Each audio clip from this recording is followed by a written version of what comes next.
Hey Jems, welcome back to my channel. It's Jade here.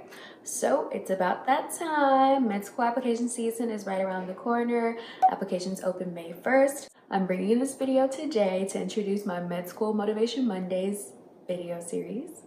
The series obviously will focus on the medical school application process from the application to the interview season. But before I ask y'all to invest in that series, I thought I'd come on here and let y'all know how come your girl is qualified to tell you how to get into medical school. So today's video is about my path to medical school. Stay tuned. So where should we start on my path into medicine? Or my path into medical school, I should say. Well, when your girl was a little girl, she wanted to be a dancer. And so my lovely mother put me in dance class and then proceeded to also get me into art schools. Middle school, I'm thinking, oh yeah, your girl's gonna be a dancer. Honey used to be my favorite movie. I was gonna be a choreographer, just like, dang, I cannot remember her name. But boom, boom, cat lady. So I auditioned for Booker T. Washington High School for the Performing and the Visual Arts. Your girl is an alumna. So think about like passions as a kid is that they are fleeting. I find another choice. So my senior year of high school, I decide to take a psych class. I've always been curious about the mind, how the mind works, why people do what they do. So I take the class and my interest level was just immediately start. My psychology. I'm always correcting people from saying that I'm gonna be a psychologist to saying I'm a psychiatrist, so now I can like not even say psychology. Teacher Carolyn Reitz really changed my life, man. She honestly taught at the collegiate level. So I had a great foundation in psych. There were things that I learned from her in high school that I was relearning my senior year in college in neuroscience, and things that I still use today that I learned in high school. Loved it. So I was like, okay, maybe I can have a career in this. I visit our school psychologist and he is like, you can have a career in this. I mean, aside from helping me with personal problems I was having at the time, he also educated me on the pursuit of a PhD in psychology as well as an MD in psychiatry. And with that education, he also relayed to me one of his very good friends' salary and work-life balance and schedule, who was a psychiatrist, and told me, hey, I've seen your test scores. I know that you can do it. Both routes take the same amount of time. Both routes basically take the same amount of effort, but one obviously has a bit more payoff. So that's the route I chose. So luckily for me, I graduated from high school having committed to something that I really thought I wanted to do, and obviously good for me. I was blessed that yes, that is exactly what I want to do, and catch me in 3 years and we'll know for sure. But so I ended up going to UNT for PWI. There was a very strong Black community. I'm very grateful for that. Okay, so let's around a little bit. I've always been like a very responsible person. As soon as I got accepted, I started looking up catalogs, right? And making the entire schedule. Oh, these are the classes I'm gonna take. This is when I'm gonna take them, etc., etc. Being my own advisor, basically. Let me let you know now, if you're in high school, don't do that. You don't have to. You can go see someone at the school and they're paid to do it for you. Being the first in my family to go to college, I didn't know that. Never, knowing anyone who's actually traditionally gone through a four-year university, or anyone who's been pre-med, or anyone who is a doctor. Obviously, I had no idea what I was doing. To be honest, the plan that I made is the plan that I did, and I'm here. But I would caution you to just go and see your pre-med advisor, okay? What I'm saying is you don't have to just, oh, they recommend you take biology the first year, bio 1, bio 2, and then they recommend chem, gen 1, gen 2, organic 1, organic 2, and then on to physics. You don't have to be the person who has other classes done by junior year, and then you take a prep class, and then you do your MCAT, and then you just stumble right into medical school. I mean, you wouldn't stumble, dog. You do have to work to get here. Everyone in medical school is not a traditional student. So don't think that you have to just fit that mold, okay? And don't be discouraged if you don't. because I remember, let's just, Jay, just tell the story, girl. So my high school life wasn't very restricted, so I'm not the person who like went to college and wilded out, you know. I was very responsible, I had a job, I went to class, but it was much like high school in that I didn't feel that I really needed to try. I didn't get all A's, I'll be honest, and that proceeded as well second. So third year comes and I'm like, okay, I gotta get serious about my stuff. Girl, did you forget you're trying to go to medical school? You need to have a great GPA, you need to crush your MCAT, etc, etc, etc. You need to do shadowing, you need to do all types of volunteering, get on your stuff. I tell myself, hey, we're gonna do this. We're gonna get the syllabus, we're gonna go to class, we're gonna try hard, we're gonna get the concepts down, we're gonna pay attention to these PowerPoints, we're gonna take notes. I'm rambling. Sorry. Third year when I was like, I'm only taking Monday, Wednesday, Friday classes. I'm gonna study Tuesday, Thursday, Saturday, Sunday, etc. Not only was your girl fake studying for the MCAT, working 35, 40 hours a week, I was also copping all A's. Your girl was getting it. So year 3, year 4, 4.0 by the grace of God. I was roped into taking the brand new MCAT 2015 in 2015, obviously. My junior year, like everybody else, no boo, you do you. If you're not ready to take that test, don't take that test. Because that number stays with you. And it stayed with me. And while it did not negatively impact me, that's not gonna be the case for everybody. I got a 491 my first time around. Awful. And so at that point I was like, okay, I'm gonna have to take this exam again. I didn't want to do it the following year because I was like, I'm not ready for this. I can't complete all of my requirements that I need to graduate and study for this exam. Last year in undergrad, I worked as a scribe. It was the poorest that I ever was. Scribes make $9 an hour. I've been promoted to shift lead or whatever. So I would work as a shift lead like one night a week, serve one night a week, and then work as a scribe 2 days a week. So graduate, best day ever. BA in psych, minor in chem, minor in bio, and cum laude. Yes, graduated cum laude. Not summa, not magna, but hey, we got something at the end of our little thing, okay? So after graduating from UNT and doing so poorly on my MCAT the first time, I decided I'm gonna apply to the master's program at UNT Health Science Center. It's basically an MD prep course, okay? They prep you for the MCAT, all the basic sciences. If you're accepted and you do well in the program, 9 times out of 10, you're gonna be accepted to UNT Health Science Center. I did not get in. And I do remember that obstacle. I want to go meet my boyfriend at the gym, and I kind of feel like a lot of times I'm not sad about failure, but I'm more sad to tell someone who loves me that I failed. I don't take it too negatively, but when I have to tell someone, I don't like people to be disappointed in me. So I do remember that being a sad moment. I had some little tears, but again, I made a plan and I moved forward. And I feel like that's a takeaway here. Like if you're gonna apply to medical school, there's gonna be obstacles, but you're gonna have trials and tribulations and you're gonna need to push through them. And if you cannot do that before the process, then don't apply, because when you get here, it's 10 times worse.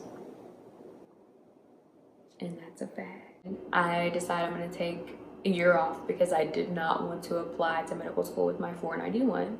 I knew that I was going to need time to study for the exam, and I knew that I would need money to support myself after I've graduated. Basically, I went from scribing to auditing those charts for insurance companies, right? So yeah, girl was making some good money. The best thing about the job is that it wasn't always 40 hours a week, right? It was only Monday through Friday. So I, of course, always had the weekends to study as an option, and then I always had my schedule like a month in advance, so I could go ahead and create my study schedule and then adhere to that. And then that way I knew like, okay, like around this time I should be ready to take the exam. Y'all, the MCAT is a stone cold killer. Prior to the exam, I was on practice exams making my goal score, which was like a 505, 506, right? I remember getting my score back and I was just like, like, I'm gonna have to retake this again. It was not the score that I wanted. My goal was like 506, 507. My settle score was like 503.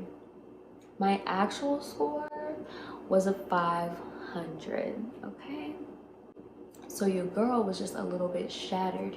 Your girl was thinking, I'm gonna have to go to an international school, Caribbean or something. I'm gonna be away far from my family for like 2 years and have to come back and then have to do that whole international board exam thing and then come and do a board certification in Texas so I can practice here. It's gonna be so much. I'm the kind of person that when there's an obstacle, I'm immediately thinking of solutions. I'm not the kind of person where I hit a roadblock and fall down. I'm like, no, we hit the roadblock. Okay, let's back it up again. And what can I create that can go here that's gonna elevate me, that I can jump over this roadblock? That's just how I am. Wasn't gonna apply, didn't cry or anything. But then I do remember during the application process, I would use Student Doctor Network a lot. So your girl really had the dream of going to Howard and being made a medical doctor by the #1 college of medicine that produces Black doctors, right? I wanted to be able to learn how to navigate in the healthcare profession as a Black woman from a Black woman. However, obviously not the plan that God had for me, but that's okay. We're here now,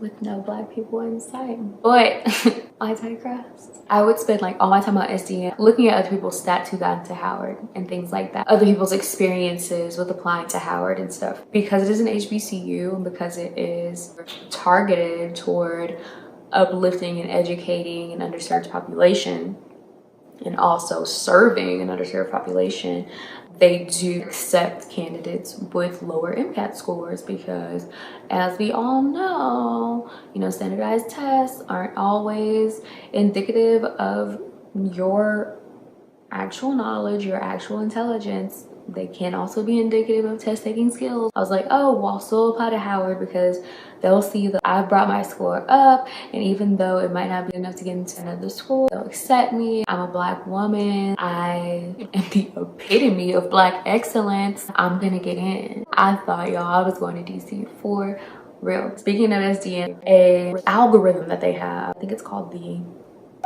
Katie score, Heather score, some girl score. And it's supposed to let you know, it takes into account your science GPA, your cumulative GPA, your MCAT score, and all these sorts of things. And it gives you a raw score that you should compare to other people who have gotten into the school of your choice, right? They also had some other little application where it will tell you that your chances of getting into medical school. And y'all, I kid you not, I was not going to apply anywhere else had it not been for SDN saying that I would have a 75% chance of getting into medical school. So I said, okay, 75%, that's pretty high. I decided to purchase the AMC produces it, and it has all the MD schools and all their stats, the people who go there, who gets accepted, their MCAT scores, their gender, etc. I found like a handful of schools that I could apply to, right? And then I also researched some DO schools, just like as an alternative, because again, the MCAT is a monster. I did not want to do that again. And I was actually invited for like the last couple of rounds of interviews. When I got here and went on the tour and listened to, the school's motto, I guess, was like, oh, okay, I've been accepted here, cool, because this is not a bad school at all. This is a pretty good school. This was dope. Like, I went to go see like the simulation center where they have robots and the robots that can have babies. Just a cool place. And I love the fact that their curriculum was systems based, because I felt that that would integrate my knowledge more smoothly rather than let's learn biochem and then let's learn anatomy and then let's learn path and then let's let Jade on her own figure it all out, how to put it together. Little did I know I would really be doing that anyway, but that's a topic for another time. A topic about how medical school is a scam. Looking forward to it. I'm looking forward to making the video on it. Subscribe. But yeah, I showed up for the interview. I actually loved what the school was offering. I thought, hey, El Paso isn't tumbleweeds like I thought it would be, so that's a plus. One of my interviewers was in love with me and the other one was in love with herself, so that all worked out. I remember whatever day that February 15th is called, when you get to see in Texas anyway. Sorry for the rest of you guys. Texas is just, we're a breed of our own. On February 15th, Texas schools let people know if they matched into that school, right? I gotten an email from the school. I think it said congratulations, something. And I was like, what? So I get on the TMDSAS just to make sure like this isn't a false alarm. And the first thing I read is, congratulations. No one cares what comes after congratulations. In the middle of studying for physics for an MCAT I thought I was gonna have to take a third time, your girl put those books right down and said, I don't have to do this anymore. Pat on the back, pat on the back. We got it. I waited around. I called Howard once. They seem to be real annoyed that somebody wants to call for a status update on their application when they just really want to go to your school. People are always like, oh, that's HBCU. Give HBCUs a chance. And they was my first choice. But I mean, I didn't even get so much as an acknowledgement that the cycle is over, that I hadn't been selected. They just took my $80 of my secondary application and ran with it. You know what I'm talking about? Obviously, I'm a bit salty about it, but that's okay because your girl is a first year medical student. We're thriving out here, okay? We're almost done with our first year. So I just wanted to close by saying that I'm really only here for two reasons that I can think of. One, but God. So by the grace of God, to God be the glory. And secondly, by extension of that grace and that glory, my beautiful mother, who, yes, encouraged my creativity and my independence, who allowed me, you know, the space that I would need to find my own life's path and to explore my own interests, but who also never missed a chance to float the idea that I could be whatever I wanted to be, namely a doctor, because my writing was illegible, but very supportive. So here's my plug, Black mothers and fathers. Don't forget to show your children that they have worth outside of the entertainment industry. Invest in their education because athleticism isn't the only way out. Let's take one from Nipsey Hussle and invest in our communities. Currently in America, only 3% of doctors are Black or of African American descent, while we're still 13% of the population. There is a serious need for Black healthcare professionals. Studies show that Black men take seriously the healthcare advice that they get from other Black men. But there's a shortage of Black male doctors. Studies show that physicians provide better, more thorough care to people who look like them. But again, I digress. I really hope y'all got something out of this video. If you have any questions or need any advice, go ahead and comment down below or hit up my Instagram. I'm gonna go ahead and put up a Tumblr Q&A, a MedSchool Motivation Mondays Q&A highlight on my IG. So if you don't want to hit me up here, then go ahead and follow me on Instagram, post your questions there, and I'll get back to you as soon as I possibly can. So lastly, I'm currently working on a medical school application series that will continue throughout the summer. So AMCAS and TMDSAS will be my next two videos. I'll be detailing the application process as well as my actual applications that I submitted. So you're definitely gonna wanna stay tuned for that. Go ahead and subscribe and hit that bell icon so you don't miss any videos in the series. Thanks, Jems. I'll see y'all next time.